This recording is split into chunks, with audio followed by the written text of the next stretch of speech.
Richard Niles. Welcome to a special presentation of Radio Richard. Shel Talmy is one of the most innovative and influential record producers in popular music. It could be said, with a great deal of justification, that he created the sound of the 1960s. I'm talking about the power, the glory, the in-your-face, gut-punching kick of rock. If you're lucky enough to meet Shel, the first thing that immediately hits you is that you're talking to a very clever man with a brain the size of Jupiter that got him on the Quiz Kids TV show as a kid.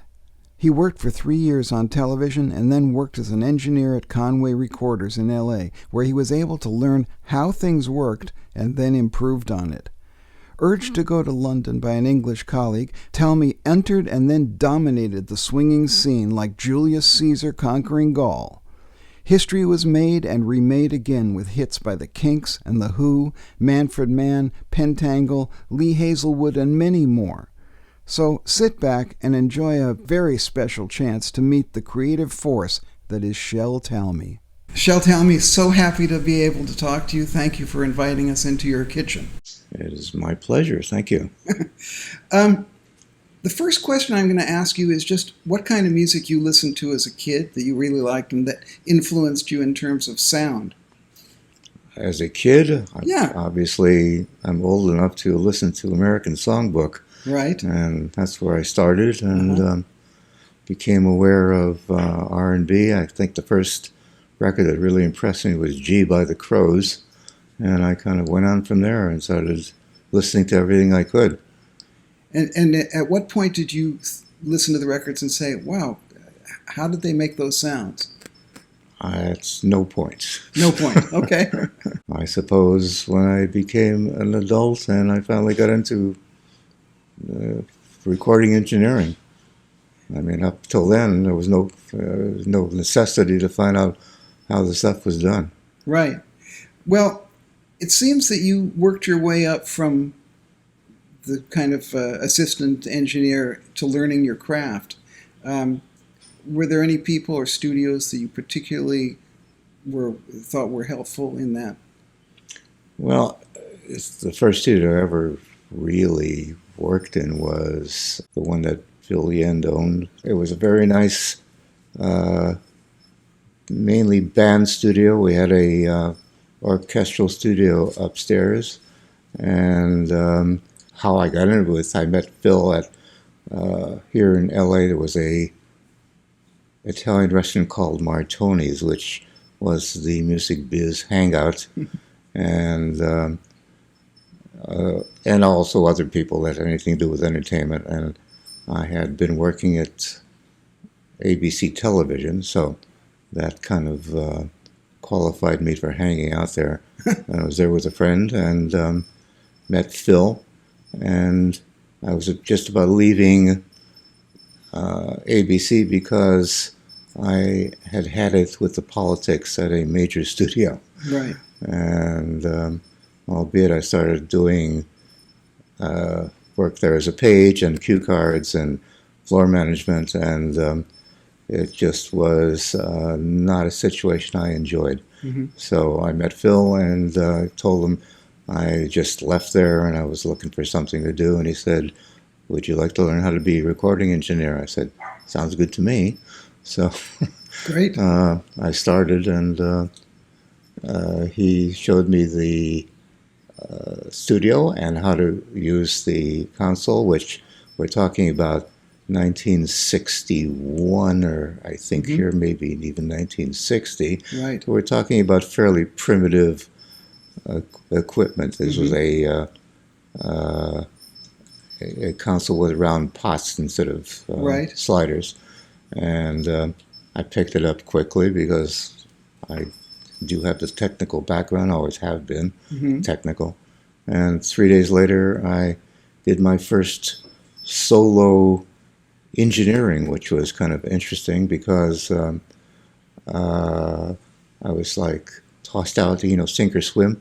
Right. And I got all the miking was fine. I had no problem with that. And the first thing I did was a jazz combo and got all the recording done really nicely, and everything was cool up until the time they they wanted a splice, which I had never done. Right. And in fact, at that point in time, Phil was doing freehand splicing with just a pair of scissors. Yeah. And so I must have lost about 10 pounds sweating off of that.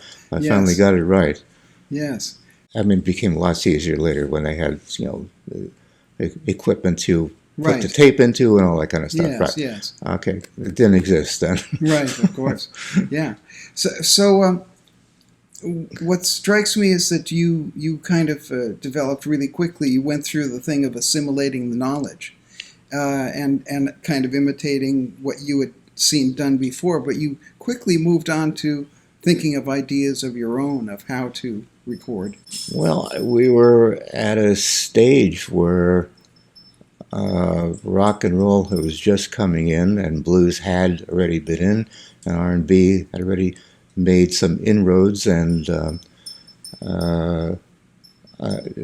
first thing that occurred to me is we're breaking new ground. I mean, anything we did was kind of new. So yes, I absolutely. I was thinking of ways to improve on, what was happening. And you were allowed to do that by the people you were working with. Yeah, well, Phil in particular was great. He was English, by the way, and he gave me lots of leeway to do lots of stuff, especially on downtime. I could go experiment, which I did a lot of. That leads me to the next thing, which is that you seem to have also had no trouble making the right contacts in the LA music scene. Well, it's because I hung out at the right places. Besides Martoni's, there was PJ's, which is a major place. And I was very social. I was out most of the nights of the week and went to all the cool places. So, yeah, I made contacts. Now, it's interesting that my friend Steve Rowland probably was hanging out at the same places, but he says that the first time you really met was in England. We met in England. We never met in LA. And I never knew him at any of the places I hung out at, but he was mainly in Beverly Hills, and these places were not. Right, I see. Okay. So one of the things that really impresses me about your career is how businesslike you were, and I think that sort of sets you apart from a lot of the people who were working at the time. You were always very sensible about the business side. Well, it seemed only logical. I mean, you can't go into something and try to make it work unless you know something about it. Yes, but what I'm saying is you were very young. I know when I was your age, I knew nothing about the business, really. I had to learn by doing. But you seem to have had a natural affinity for that. Is there a reason for that? Well, I don't think so. My father was a dentist, a great dentist, and not a particularly good businessman. So probably if I got it from anybody, it was my mother. She was quite shrewd about stuff like that, albeit that she didn't have the education for it, but she picked up quickly. When you got to England, the story is famous about how you used some Beach Boys acetates in order to get yourself into Decca.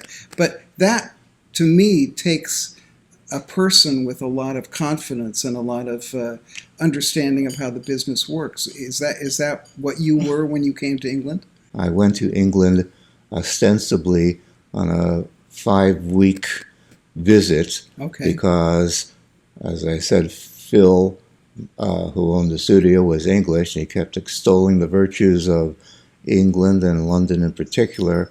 I said, fine, okay, I'm going to go for 5 weeks and visit London, and I want to go to Paris and, check it out and all that kind of stuff before life passed me by. I was like, 21, 22, something like that. Exactly. And so I went, but I did take the precaution of trying to prepare myself as well as possible.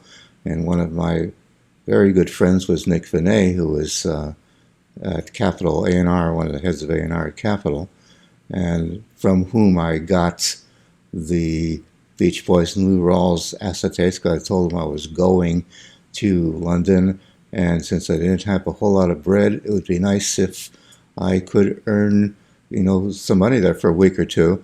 And he said, just take my answers and tell him you did them, because I didn't. I hadn't done anything. So I did. And I also took the precaution of asking my other friends in the biz here if they knew anybody in England. And I got some very good contacts, and one of which, who was the head of UA Publishing, and a very nice guy, made an appointment for me with Dick Rowe at Decca. And I walked in to see Dick, and I chose to be, as he would have expected, a brash American, because I figured, what the hell, I'm going back in 5 weeks anyhow, it doesn't really matter. And I did have a deal back here by that time with a record label. Okay. And so I basically walked in and said something to the effect, but not quite as bad as what the way I'm going to describe it is, that arguably I'm the greatest thing since sliced bread was invented as a producer, and here's what I just did. Gave the 2 acetates of Lou Rawls and the Beach Boys. He played, and he said, you start today. Great. So the first artist he gave me was Doug Sheldon, who was semi-well-known, and I did a record with him, which actually was pretty good. I don't remember what it was called now. Okay. But it didn't do that much. The next thing, and in retrospect, I think they were probably testing me. They gave me 3 harmonica players called the Bachelors. Oh, yes. And I had to had them up in my tiny flat that I had in Belgravia. Actually, it was in Belgrade, Chelsea, whatever of the two, and it was wherever I was at that point. And for 6 weeks, and I was basically teaching them how to sing, because they only played harmonica. Really? And they hadn't sung before that? No, they really hadn't. And one of the guys that they thought was the singer, I changed to the one that became the eventual singer. Right. And I taught him how to do harmonies and all that kind of stuff. Nice. And the first session I did with them resulted in Charmaine, which was a hit. Exactly. So I was, Huge hit. off and running.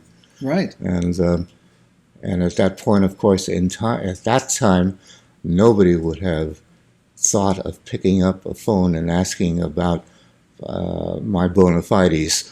Right. So they would write letters, and they did, and 2 or 3 which came to friends of mine who responded in kind about what a great producer I was. Right, right. And the interesting thing about that is the Bachelors themselves, those guys, were absolutely willing to submit themselves to your ideas and do the work and become singers. Well, the whole point was that Decca didn't want them to just be harmonica players in any event. Right. So they said, we need to, them to do something more than that. So right.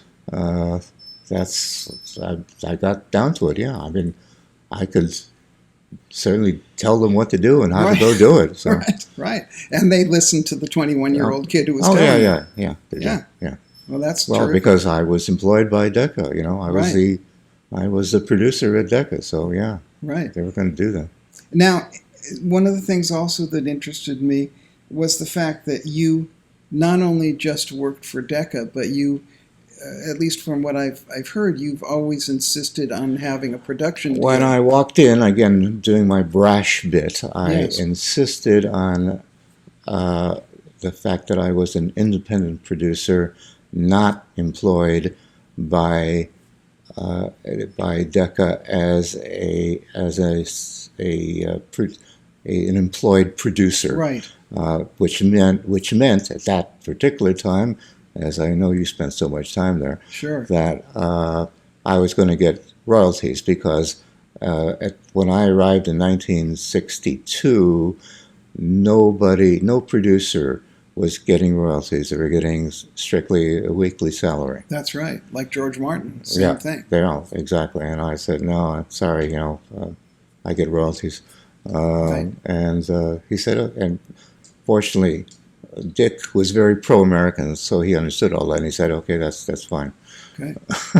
But you got royalties plus, obviously, a fee. Oh yes, I got a fee, weekly Right. fee. Yeah. Right. And so, at that point, did you have a manager that handled the contracts for you, or did you just stipulate what you wanted in the contract? I asked around and was told about Davenport Lions. That was Right. really good, and I Yes. went to them, and they became my lawyers, and they actually worked. They worked out my work permit and all that kind of thing. Nice, nice. Yeah, I used them myself.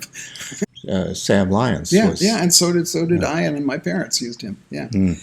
Going forward, then, so all of the artists that you had, you owned the masters. Is that the situation? No, not originally. Not the ones with Decca. No. No. Okay. No.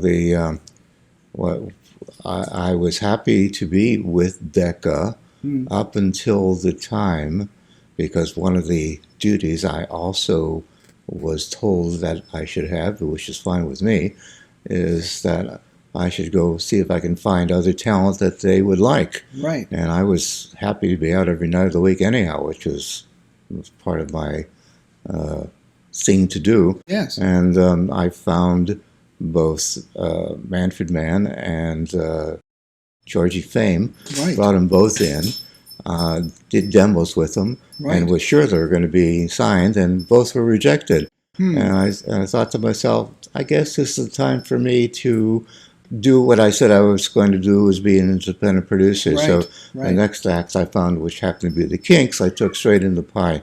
I didn't bother with Decca at that point. Right. And so, with the Kinks, for instance, and both the other demos that you did, did you own the masters Yes. of whatever you did? Yeah. Well, you see that. Well, except for the Kinks, I had to sign to Pie. I didn't own the masters with that. But you still got a royalty. Oh yeah, yeah. Oh yeah, yeah. Well, you see, but all of that is interesting to me, maybe because I'm mercenary and because I'm such a bad businessman myself. But I'm in awe of anybody who could have thought of doing that at 21. You know. Well, I mean, I think I started from the absolute fact that I did not want to work for nothing. Right. Yes. Very true. And so I found out the way not to work for nothing. Right. Right. And a great way it was. And everyone knows the iconic records that you did with the Kinks and The Who. But what interests me, if you could tell me a little about your relationship, for instance, with Ray Davis. And I mean, you have there a fantastic songwriter and a fantastically creative person. What was your relationship like with him in making these records? Ray is a notional kind of guy. He's very, very talented, one of the great songwriters, without question. Everybody knows that. Early on, when I took him into Pie and got him signed, this is after I found him because their manager wandered into a publisher in Denmark Street, where I happened to be that day, about to have lunch with the guys there and with the demo, and I was the only one available to listen to the demo. So that's how I heard the Kinks first. Right. And I said, yeah, I think I can get him a deal. And I took him to Pie. Right. Okay. Ray, we're all fairly young at that point. Right. He was compliant, to be, I think, quite honest about the whole thing. Once we started, he was immediately, I think the proper word is, jealous of the fact that I was producing and that he wasn't. But however, he went along with it and he was fine. And he was very prolific, as I'm sure you know. Yes, indeed. And he could go away for an evening and come back the next day with like 6 or 10 songs already written.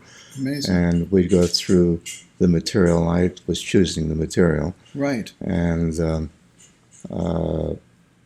except for the first 4 things, I was, quote unquote, we were ordered by Pie to do. Right. One of which was Long Tall Sally, which was a big mistake, I thought. Right. And 3 other things that they found that they thought we should do.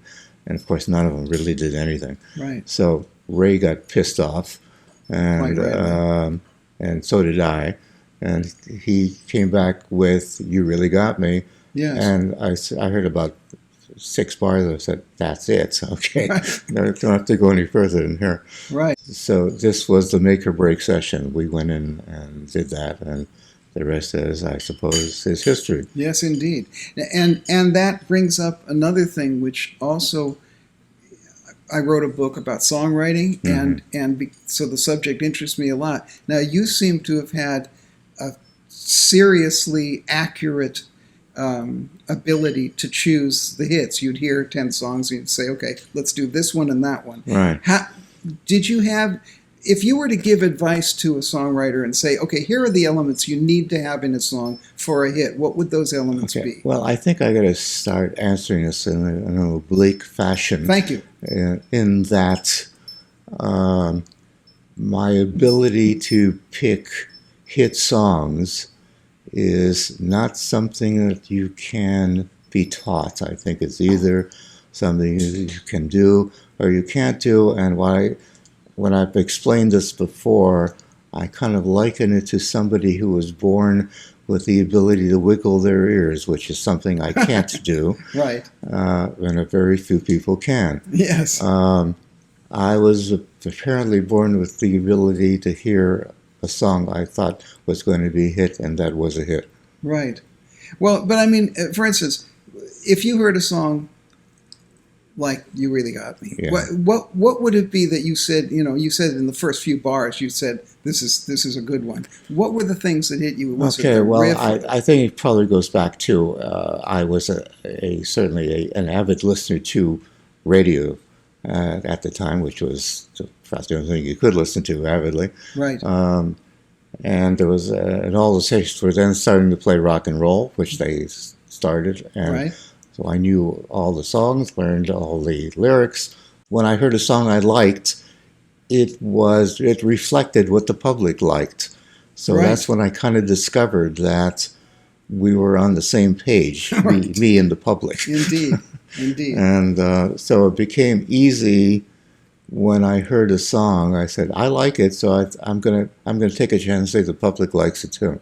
It seems to me that both Pete Townsend and Ray Davis were social commentators, maybe not formalizing it in that way, but they were. They were the two best of their era, without question. Yes, And I wound up with both of them, which was I'd love to say brilliant on my part, but it was extremely lucky. yeah, well, luck is important, I guess, Right. in all things.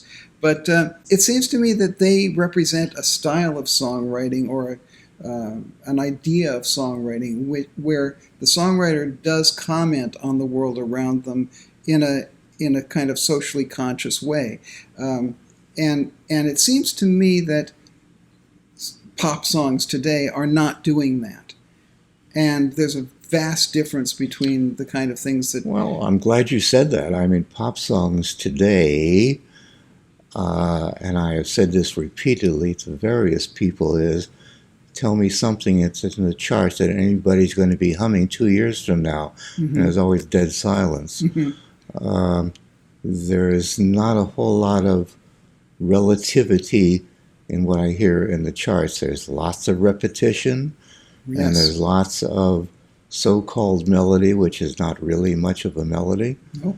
And there is 2 generations of kids who think this is wonderful. Only now, recently, has music, as I think music is, starting to come back, and probably started by Billie Eilish and her brother, Right. because regardless of the fact that they're doing everything digitally, they still have melodies, and the music is actually very good. Indeed. And this being a copycat industry, others have started doing it, as with Thundercat and Tame Impala. Thank you. That's it. Thank you. Yeah. Thank you. Tame they're Impala. both doing music, Right. and I think lots of others have picked up on it. So it's looking better, but it's a very slow process. Right. I think there are, who cares what I think, but I think there are some people in the sort of jazzier side who are doing some interesting things. Obviously, Jacob Collier and people like that. But in terms of pure pop, I think you're right. Yeah. But is there a reason why? I'm sort of interested also in the lyrical side. The social commentary thing is almost non-existent today. I would say actually non-existent. No, I think you're right. It certainly appears to either not exist or be neglected.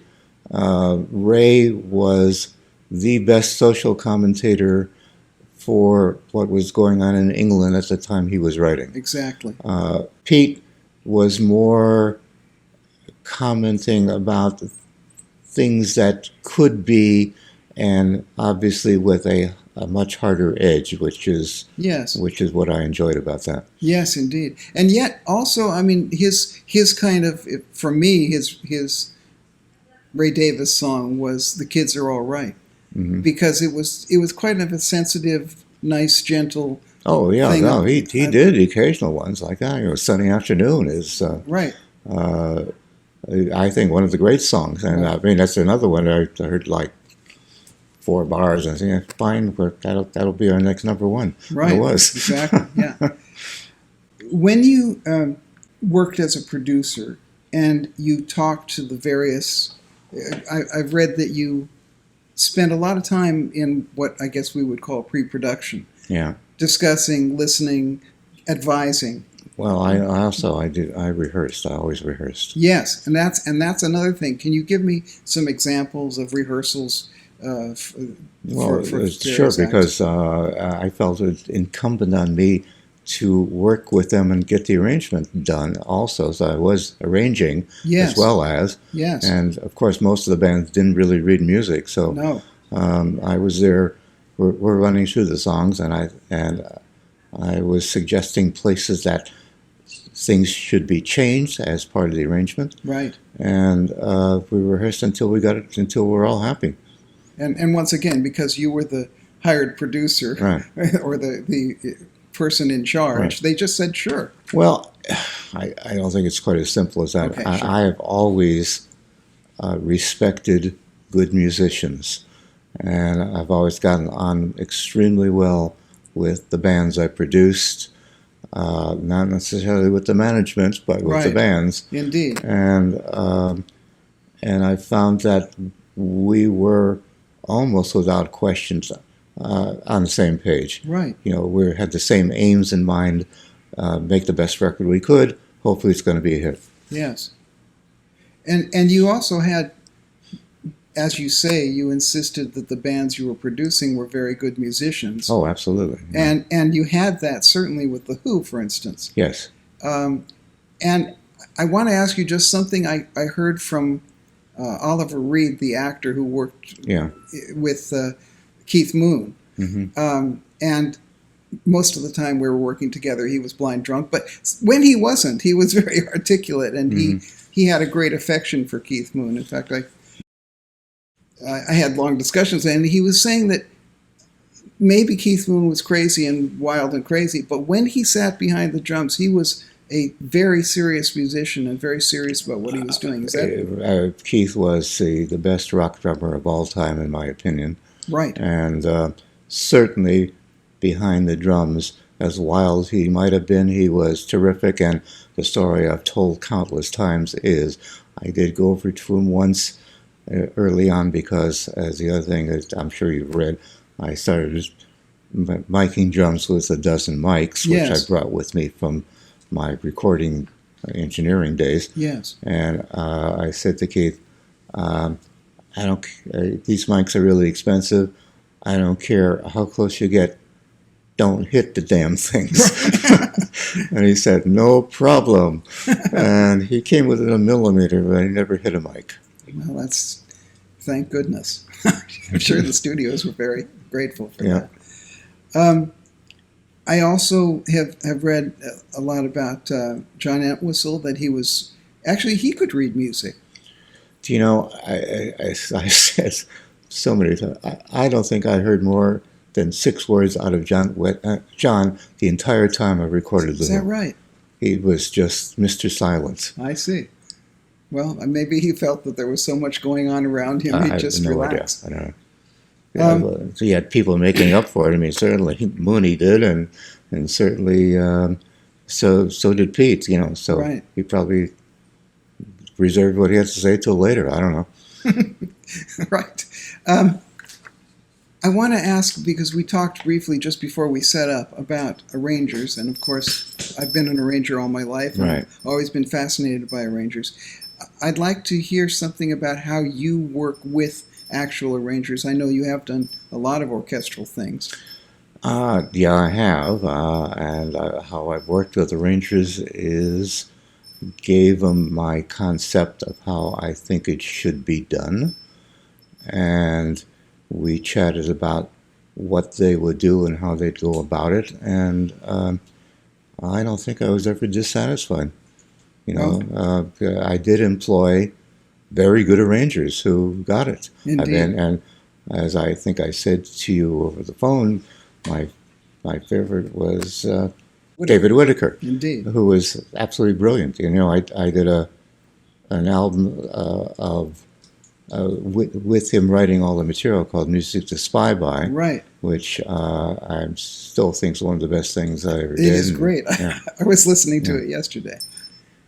And you also did a very interesting album with Lee Hazlewood. I did. 40. Yeah. And there were some very interesting ways to do songs on that, too. Yeah. Well, we did them obviously orchestrally, and David was the arranger on them. And the way they came about is that Lee and I had the same attorney, who was Marty Machat, and he was about to turn 40 and asked if I would like to produce the album for his 40th birthday, and with the proviso that I picked the songs, as opposed to him doing stuff he wrote or country songs or whatever. I said, Right. yeah, okay, that's cool. I like the idea. Okay. And so I did. I picked the songs.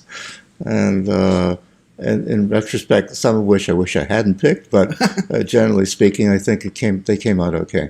And did you discuss with him in general, okay, I want to do this song as a rock sure. song like that, Yeah. and then you went to David Whitaker afterwards, that we want to do this as an Right. X song. Yeah. And the budget was there for me to use orchestral sections. So. Right, right. Did you have a specific size of orchestra that you were looking for that? No, not necessarily, but you know, David and I had worked enough so that there was going to be a horn section, there was going to be a string section, there was going to you be had percussion. woodwinds, horns, you had everything. Right. So it sounds like you had a pretty big group there. Did you ever work with Jack Nietzsche? Never, no. Okay.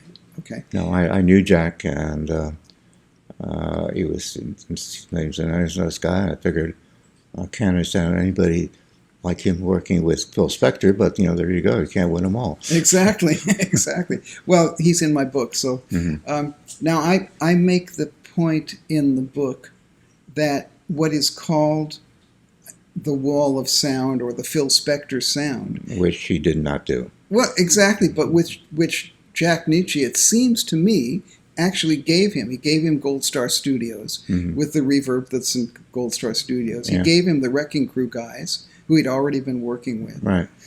And Jack had already been using things like 2 and 3 drummers and 8 timpani players Right. and huge choirs. Oh yeah, no question. Jack was a major influence on him, as were the two engineers at Gold Star. Right. I mean, they basically worked out how to do the so-called wall of sound that he took credit for. Right. Well, I'm glad to hear you sort of give some Well, authority Stan to my, Ross was a good friend of mine at Gold Star. Right, indeed. He actually engineered a record that my dad did with Joe Venuti.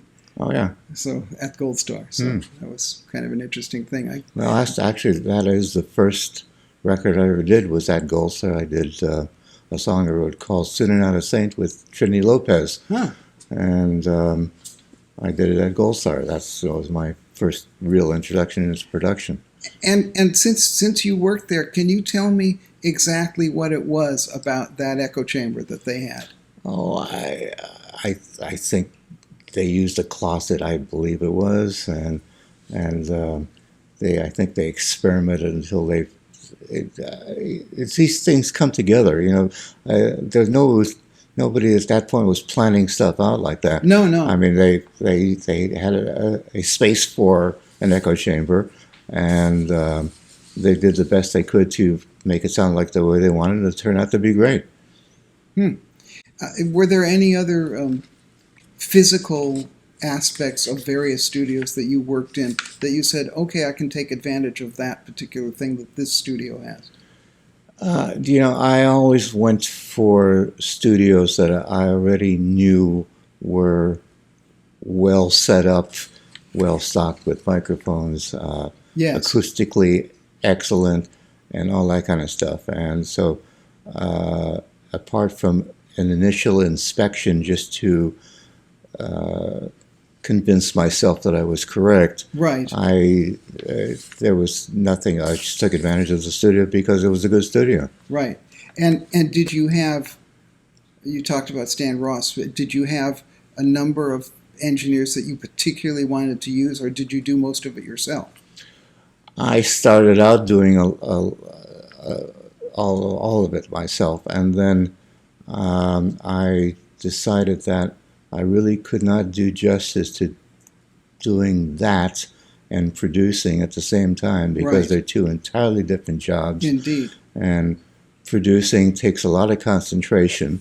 And so I started looking for engineers who were on the same page. I wound up with people like Glenn Johns in particular, Right. who I Right. used a lot. Right. And I liked the IBC a lot because it was a very well set up studio with great acoustics, it being an old Georgian house, as a matter of fact. Right. And they had a preservation order on the ceiling, no less. Bought in consoles. They also built a lot of their own stuff. Ah. So and in fact, Phil Yen, that's where he came from. And in fact, IBC was the place where most engineers in London started out at. Right. Well, engineers in those days always had the apprenticeship experience. In other words, they would become assistant engineers to somebody and learn from that like person. tape jockeys, in other words. Yeah. Tape ops. Yeah. But they would learn their craft. And I remember a friend of mine said that his big moment was when the chief engineer called him up in the morning and said, "Oh, there's an orchestral session coming in at 10 o'clock. I'm not coming in. Have fun. Goodbye." Yeah, well, I knew a couple of, I knew several of engineers who had that happen to them, so it's okay. Yeah. Well, obviously, the guy thought he was ready for such a baptism by fire. Well, we all thought that, so. Yeah. And meanwhile, I'd like to say thank you so much for doing this interview. And Radio Richard is grateful, I'm grateful, and the world is grateful. Thank you. It's a pleasure to have done it. I enjoyed it. Thank you. Richard Niles on the radio, check it. Hi, I'm Richard Niles, here to tell you that my podcast and YouTube channel, Radio Richard, is not for kids. You've been warned. Kids really shouldn't check it out. Okay, unless those kids want to hear interviews with some of the most successful and respected musicians in rock, jazz, R&B, and pop. Okay, artists like Pat Metheny, Randy Brecker, and Mike Stern explaining how they changed the face of jazz. Or I suppose some teenagers might like to hear Michael McDonald or Richard Carpenter of the Carpenters, or even Barry Manilow talk about their songwriting and production. And maybe there are a few youngsters who might be interested in Motown and want to hear how arranger David Van de Pitt helped Marvin Gaye make What's Going On. Or maybe, just maybe, a few of these kids might want to hear my interview with award-winning actor Gary Sinise. And okay, I suppose there are some people who might enjoy the great musical performances we have on Radio Richard, like the Yellow Jackets, Bob James, Jay Azzolina, the Free Play Duo, and multi-Grammy-winning guitarist Lawrence Juber. Well, okay, those few people should subscribe for free so they don't miss any of that. But apart from those people, Radio Richard is not for kids. Just stay away. Radio Richard. Far, far away. Thank you. Radio Richard.